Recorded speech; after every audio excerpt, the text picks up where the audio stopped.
오늘은 사도행전 통달하기 11번째 시간입니다. 그래서 오늘의 말씀의 제목은 프라미스 TV 교회가 바울과 바나바처럼, 뒷 내용은 성도님들께서 각자 나중에 붙여보시면 좋습니다. 프라미스 TV 교회가 바울과 바나바처럼 복음에 열심 있는 교회, 기도에 열정 있는 교회, 예수 안에서 하나 되는 교회, 바울과 바나바처럼 섬기는 교회, 바울과 바나바처럼 성령의 인도를 받는 교회, 이렇게 각자 마음에 와닿는 대로 정해보시면 좋습니다. 사도행전 14장입니다. 바울과 바나바가 안디옥 교회 지도자들이었습니다. 누가 로마로 선교사로 가건가 할 때 기도하는 가운데서 바나바와 바울이 성령께 이끌림을 받아 선교사로 파송하게 됩니다. 그래서 바나바, 바울이 먼저 갔던 지역이 바나바의 고향 고레네 섬으로 갔다가 거기서 다시 이고니온으로 왔습니다. 이 이고니온에 와서는 유대인의 회당에 들어가서 말씀을 전합니다. 지금 이 유대인의 회당에는 아직 예수를 믿는 사람들이 없습니다. 그래서 이 유대인의 회당에는 헬라인들과 유대인들이 있습니다. 그러니까 이 유대인의 회당은 마치 마을 회관과 같습니다. 마을 회관 같은 곳에 사람들이 모여가지고 성경도 배우고, 여기 성경은 구약 성경이죠. 또 토론도 하고. 그래서 그 당시 이스라엘은 나라가 없는 로마의 속국이었기 때문에 사람들이 다 뿔뿔이 흩어졌습니다. 또 이 지역에 살고 있는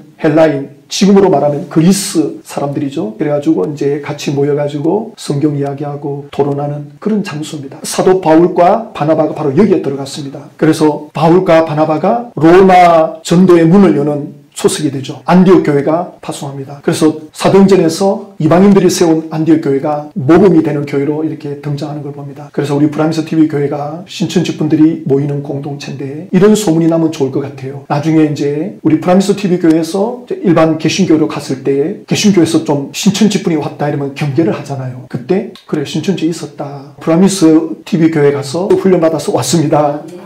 그러면 인정받을 수 있는, 이야, 프라미스 TV 교회에서 왔다. 그렇게 인정되는 소문이 날 수 있어야 되지 않겠습니까?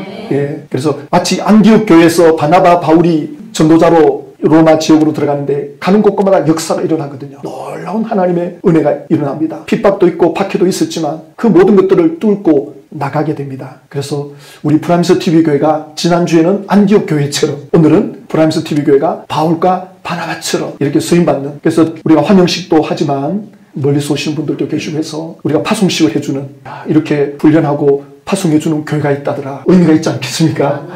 그런 교회로 우리가 더 나아갈 수 있으면 좋겠습니다. 지금 안디옥 교회가 바나바, 바울을 내보내잖아요. 이분들이 이제 가서 예수님을 전하는데 어떻게 전하느냐면 2절에 보니까 그러나 순종하지 아니하는 유대인들이 이방인들의 마음을 선동하여 형제들에게 악감을 품게 하시거늘. 그러니까 바울이 회당에 들어가 많은 사람들에게 복음을 전하는데 믿는 사람도 있고 안 믿는 사람이 있어요. 바울이 여기서 어떤 말을 했을까? 바울은 가는 곳마다 자기 간증을 해요. 빌립보서 3장 5절을 보면 나는 8일 만에 할례를 받고, 그러니까 유대인들은 하나님의 백성이라는 표시로 할례를 받죠. 그리고 이스라엘 족속이다, 베냐민 지파다, 히브리인 중에 히브리요, 율법으로는 바리새인이다. 구약 성경에 대해서는 멍통했고 구약 성경에 대해서는 나도 누구 못지않게 잘 지켰다. 자, 그런데 열심으로는 교회를 핍박했다. 예수 믿는 사람을 못 살게 굴었다. 율법으로는 나는 흠이 없다. 내가 다 지켰다. 그러나 무엇이든지 내게 유익하던 것을 내가 그리스도를 위하여 해로 여길 뿐더러, 이렇게 말합니다. 이제 사도 바울이 예수님을 만나게 됐죠. 예수님을 만나면서 자기가 완전히 바뀌었다. 어떻게 바뀌었느냐? 모든 것을 해로 여긴다. 예수 그리스도를 아는 지식이 가장 고상하다. 예수를 아는 것 외에 이제 나에게는 다 쓸데없는 지식이 됐다. 배설물로 여긴다. 그런 말씀을 하잖아요. 그래서 갈라디아서 2장 20절에는 내가 그리스도와 함께 십자가에 못 박혔다. 그런즉 이제는 내가 사는 것이 아니요 오직 내 안에 그리스도께서 사신 것이다. 그러면서 이제 내가 육체 가운데 사는 것은 나를 사랑하사 나를 위하여 자기 자신을 버리신 하나님의 아들을 믿는 믿음 안에서 사는 것이다. 이렇게 바울이 자기의 신앙을 그 유대인의 회당에 와서 말하니까, 또 바울이 누구보다도 구약 성경을 잘 믿었는데 자기가 체험한 예수님을 소개하니까 사람들이 믿기 시작한 거죠. 근데 유대인들 중에는 아직 믿지 못하고 바울을 배척합니다. 제가 무슨 말씀드리고 싶으냐면, 바울은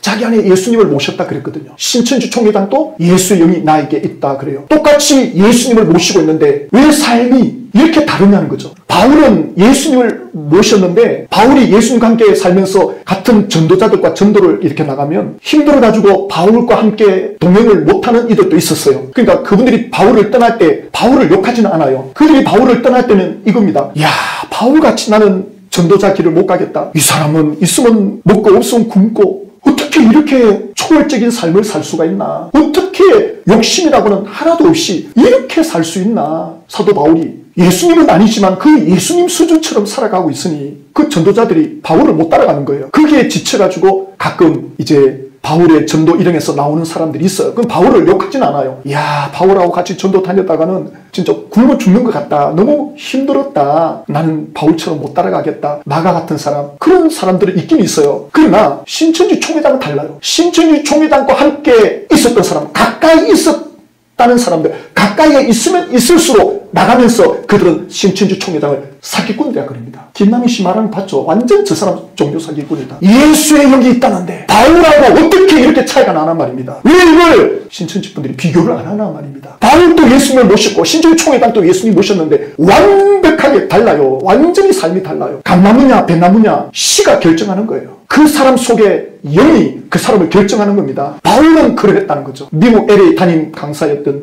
문 강사, 프라미스 TV 영상 보고 탈퇴해가지고 저를 만나러 왔잖아요. 자기는 김남희 씨보다 총회장을 더 가까이 지냈대요. 그러니까 30억을 미국 LA에다가 보내가지고 그 지부 교회를 세울 정도로 그 정도로 총애를 받았어요. 그래야 한국에 들어오면 신천지 총회장 같이 잠도 자고 이랬거든요. 근데 보면 볼수록 가짜라는 거예요. 그러니까 담임 강사 정리하고 나오잖아요. 그 신학교 공부하고 있잖아요. 그러니까 자기는 총회장과 가까이 했던 사람들 전부 다 욕하면서 떠난다. 알면 알수록 다 돈 돌린다. 예수 영이 없어요. 제가 지난주에 신천지 MOU를 체결한 교회 정보를 듣고 제가 갔어요. 그러니까 MOU 체결을 맺은 그 목사는 신천지 강사가 파송되어 와 있더만요. 어쨌든 간에 지금 이 강사는 저와 함께 그 모임 후에 1대1 토론을 합시다. 제가 센터에서 하는 거 다 가르쳐 드릴 테니까 여기서 합시다 그러더라고요. 이분이 20대 초반에 신천지에 들어갔는데 개신교를 다니다가 신천지에 들어가서 20년 동안 이제 있으면서 부인이 강사이다 보니까 완전히 신천지에 올인했어요. 그런데 이 강사가 말하는 것 제가 그 프라미스 단체 카톡방에 올렸잖아요. 뭐라고 하느냐면 신천지 총회장의 그 약속의 말씀이 맞지 아니하면 이루어지지 아니하면 나는 나갈 거다. 성경에 약속이 안 맞는데 신앙할 일이 없지 않느냐. 그래서 내가 아니 그러면 신천지 나가면 어쩔 건데. 그러니까 다시 알아봐야 된다는 거예요. 실상을.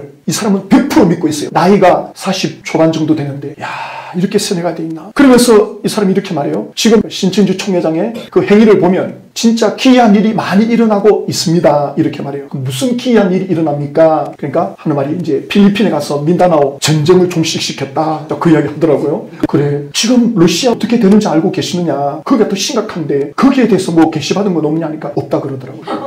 그러면서 뭐라고 말씀하느냐면 예수님이 나를 못 믿겠거든. 내가 하는 걸 보고 다 믿어라 그랬잖아요. 총회장님의 행위를 보고 믿어라 이러는 거예요. 그래가지고 어쨌든 가만히 있어야죠. 근데 이 강사 입장에서는 야 개신교 목사가 와가지고 이렇게 점잖게 강의를 들어준다? 체면이 쓰잖아요. 강사 입장에서는 성도들도 봤을 때 이제 야 이 목사 잘하면 전도할 수 있겠구나 뭐 이런 생각도 할 것이고 예, 나도 강의 계속 들을 의향이 있다. 그러면 계속 토론할 수 있겠느냐? 하겠다는 거예요. 야, 이런 방법이 있구나. 그럼 내가 여러 군데 좀 가야 되겠다. 중간에 어떻게 될지 모르지만 기도해 주십시오. 그런데 이 강사가 뭐라고 하느냐면 총회장이 살아생전에 남북 통일이 이루어진다. 대언을 했다는 거예요. 근데 다시 물었어요. 총회장님이 직접 개입해가지고 통일이 이루어진단 말입니까? 그렇다는 거예요. 그냥 정치적 통일이 아니라 총회장 개입하에 이 강사가 100% 믿고 이렇게 말하는 거예요. 그럼 만약에 총회장이 남북 통일을 이루지 못하고 사망하면 이거 다 거짓말이 되는 거죠. 이렇게 세뇌가 돼 있단 말인가. 그리고 출애굽기 강의를 하는데 애굽에서 이스라엘 백성들을 모세가 빼내오잖아요. 이걸 어떻게 연결시키느냐면 마치 오늘날 개신교인들을 신천지로 빼내오는 걸로 이렇게 시키는 거예요. 초신자가 들으면 그럴듯하게 들리겠다. 모세도 하나님의 인도를 받아 백성을 애굽에서 빼내오셨듯이 지금 또 하나님께서 하나님 백성들을 빼내오신다. 제가 이 말씀을 딱 듣는 순간 저는 제 안에 성령님께서 말씀을 주시죠. 요한복음 5장 39절에 너희가 성경에서 영생을 얻는 줄 생각하고 성경을 연구하거니와 너희들이 영생을 얻기 위해서 성경을 연구하는데 이 성경이 곧 내게 대하여 증언하는 거다. 이 신천지 강사가 출애굽기를 하면서 결론을 예수님으로 내려야 되거든요. 예수님 한마디도 안 해요. 저는 충격이었죠. 예수님 말씀을 안 해요. 한마디도 안 합니다. 여기에 주인공은 예수님이신데 모세 오경의 주인공은 예수님이시고 홍해 사건의 주인공은 예수님이신데 이걸 연결시켜야 되는데 절대 연결시키지 않습니다. 분명히 예수님은 지금 말씀해 놓았고 보십시오. 그 다음에 그러나 너희가 영생을 얻기 위하여 내게 오는 걸 원하지 않는다. 그러면서 하는 말씀이 모세를 믿었더라면 또 나를 믿었으리니 이 이는 그가 내게 대하여 기록하였습니다. 그러니까 너희들이 모세를 믿었더라면 나를 믿었을 것이다. 너희들이 모세를 제대로 알았다면, 모세 오경을 제대로 알았다면 나를 믿었을 것이다. 모세가 모세 오경을 기록하면서 누구를 목적으로 기록했다 그랬습니까? 예수 그리스도. 그러니까 구약 성경을 언급할 때 결론이 예수님으로 나야 돼요. 예수님은 알파와 오메가입니다. 그래서 어떤 교회를 가더라도, 어떤 설교를 듣더라도 아무리 그 목사가 설교를 잘해도 예수로 시작해서 예수로 끝나지 않으면 굉장히 위험합니다. 말은 유창하게 하는지 몰라도, 감동은 주는지 몰라도 예수로 시작해서 예수로 끝내지 않으면 굉장히 위험합니다. 갈수록 예수가 희미해지는 시대가 돼갈 것입니다. 그러니까 성경의 핵심은 예수 그리스도입니다. 예수만 빼고 지금 말하고 있더라고요. 그러니까 예수의 영이 없다 보니까 그 가르침이 미혹의 영으로 왔기 때문에 그 가르침을 받으면 미혹의 영에 사로잡힙니다. 예수를 듣게 되면 예수님을 전하는 영은 성령님이십니다. 그러니까 예수님을 깨닫게 해주시는 분도 성령님이십니다. 그러니까 예수님을 알아가면 알아갈 수 있도록 성령께서 눈을 열어주고 길을 열어줍니다. 거룩한 성령께서. 그런데 이런 이단의 교리로 빠지면 미혹의 영에 사로잡힙니다. 한쪽으로 치우치게 됩니다. 한쪽만 바라보게 됩니다. 굉장히 위험해집니다. 그러니까 이 신천지 이 강사는 부인도 강사다 보니까, 그러니까 부부가 강사인 경우는 신천지 안에 제가 본 경우는 자녀들이 없어요. 미국 LA 강사도 그렇거든요. 저는 목사로서 하나 후회되는 거 있다면 자녀를 많이 못 둔 거예요. 두 딸은 있습니다. 뭐 하나도 없는 것처럼 보시는데, 딸 둘 낳았는데 그때는 어른들이 뭐 그렇게 하니까 또 그렇게 말씀하니까 당연한 줄 알았는데 지금 생각하니까 내가 큰 실수했구나. 내가 왜 애를 둘밖에 안 두었지? 지금 다시 돌아간다면 최소한 5 아니면 7. 아니 왜 그러시죠? 큰딸은 이제 졸업해서 병원에 근무하는데 사위도 병원에 같이 근무하고 있거든요. 맞벌이 하니까 정신없이 살아가요. 또 둘째 딸은 경찰서에 수사과에 있고 사위는 형사과에 있고 너무 바쁘게 사는 거예요. 너희들 바쁘게 사는데 가정을 놓치면 안 된다. 자녀들 놓치면 안 된다. 사도 바울이 유대인 출신이니까 전도하러 어디 가느냐면 회당으로 들어가는 거예요. 그런데 유대인들이 앉아있으니까 나도 유대인 출신이다. 나도 구약 성경을 누구보다 못지않게 잘 알고 있다. 그러니까 그 사람들이 이해를 하는 거예요. 그러니까 신천지에 계셨던 분들이 다시는 신천지 쳐다보기도 싫다. 그러지 마시고 하나님께서 그런 상처와 아픔을 주는 데는 또 이유가 있지 않겠습니까? 오히려 그 아픔을 겪어봤으니 그쪽 세계를 잘 아니 그 사람들을 만나면 대화가 잘 될 거 아닙니까? 그런 좋은 기회를, 그 은사를 빼앗기지 마시고 하나님께 영광이 되는 그런 기회가 되면 너무나도 좋을 것 같습니다. 네, 지금 우리 진정숙 권사님은 신천지에 들어가서 이제 나오셨는데 제가 엊그제 만나서 기도가 됩니까? 기도가 안 된다고. 한평생을 교회 다니셔서 옛날에는 부흥회할 때 이렇게 손뼉도 피가 날 정도로 그렇게 막 열정적으로 했다 그러더라고요. 지금은요? 지금은 죽고 싶다 그러더라고요. 엊그제 만났는데 계속 죽고 싶다는 말씀하시는데 속이 안 좋아가지고 병원 갔는데 아무 이상이 없는 거예요. 근데 음식도 소화가 안 돼요. 신경성이거든요. 근데 자꾸 죽고 싶다는 말씀하시는데 이게 우울증입니다. 정신과 가시면 우울증 진단 받습니다. 이게 모든 게 싫은 거예요. 왜 그런지 모르는 거예요. 이게 미혹의 영에 붙잡혀 있으면 사람의 사고를 완전히 마비시켜 놓는 걸로 보입니다. 그래서 오늘 우리 찬양을 하는데요. 우리 진정숙 목사님 옛날 그 기도의 시간, 찬양의 시간을 회복하셔야 됩니다. 찬양 안에 그 가사를 붙잡고 기도하는 마음으로 찬양을 부르는 거거든요. 그러면 찬양이 곡조 있는 기도가 되잖아요. 그래서 찬송 부르다가 좀 지치면 기도하고, 기도하다가 기도가 좀 이제 할 게 없다 싶으면 또 찬송 부르고. 내가 매일 기쁘게 순례의 길 행하며 주의 팔이 나를 안보하며 내가 주의 큰 복을 받는 참된 비결은 주의 영이 함께하니 아멘. 성령이 계시네 할렐루야 함께하시네 좋은 길을 걸으며 만나 기뻐하는 것 주의 영이 함께합니다. 저는 죄에 빠져서 평안함이 없을 때 예수 십자가의 공로 힘입어 그가 나를 엎드려준 평화 얻음은 주의 영이 함께하 성령이 계시네 할렐루야 함께하시네 좋은 길을 걸으며 만나 기뻐하는 것 주의 영이 함께하니라. 나와 동행하시고 모든 염려하시니 나는 숲의 새와 같이 기쁘다. 내가 기쁜 마음으로 주의 뜻을 행하며 주의 영이 함께하니 아멘. 성령이 계시네 할렐루야 함께하시네 좁은 길을 걸으며 만나 기뻐하는 것 주의 영이 함께하리라. 세상 모든 욕망과 나의 모든 정욕은 십자가에 이미 못을 박았네. 어두운 밤이 지나고 무거운 짐 벗으니 주의 영이 함께하리. 아멘. 성령님 성령님 계시네 계시네 할렐루야 함께하시네. 좁은 길을 걸으며 만나 기뻐하는 것 주의 영이 함께하리라. 우리 기도합시다. 순찬합니다. 너무 감사합니다. 자, 우리 성령이 우리 안에 역사합니다. 주의 이름으로 함께 기도합시다. 은혜를 구합시다. 우리 계속해서 기도합니다. 함께 기도할 때 제가 기도해 드리겠습니다. 함께 기도합시다. 주님, 성령님 기도해.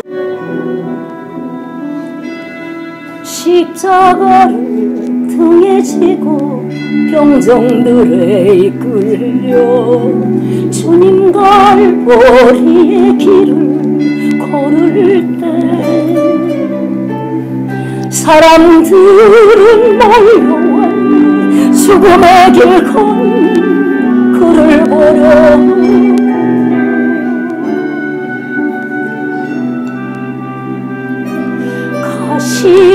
가시면류관을 쓰신 주를 조롱하였네.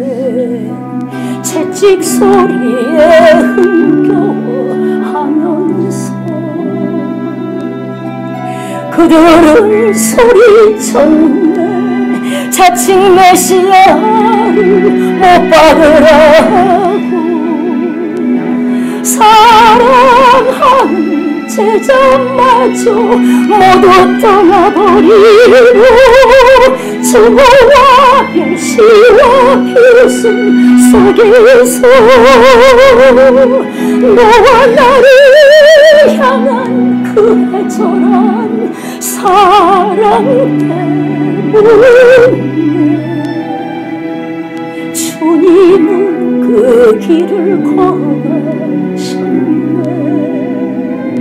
갈보리 길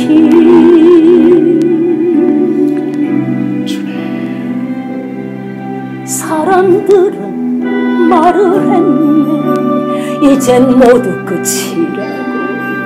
더 이상 그를 기대할 수 없다고. 자신마저 못 구원한 그는 메시아일 수가 갈보리의 그 길만이 구원의 길인 것을 그 누구도 이해하지 못했지만 너와 나를 향한 하나님의 사랑 때문에 주님 감사합니다. 주님은 그 길을 걸어가셨네. 고난의 길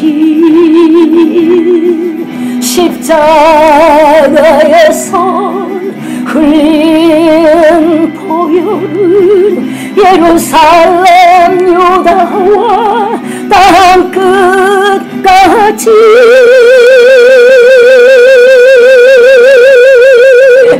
구원의 강물이 되어 온 세상을 덮었네.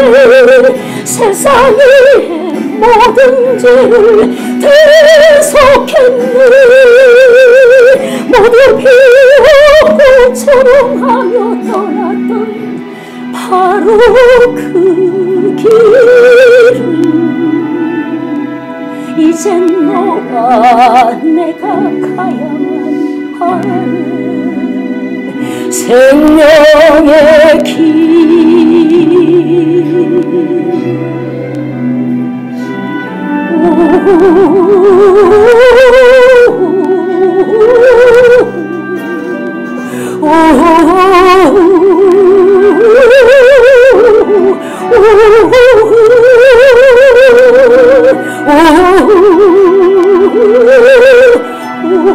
Oh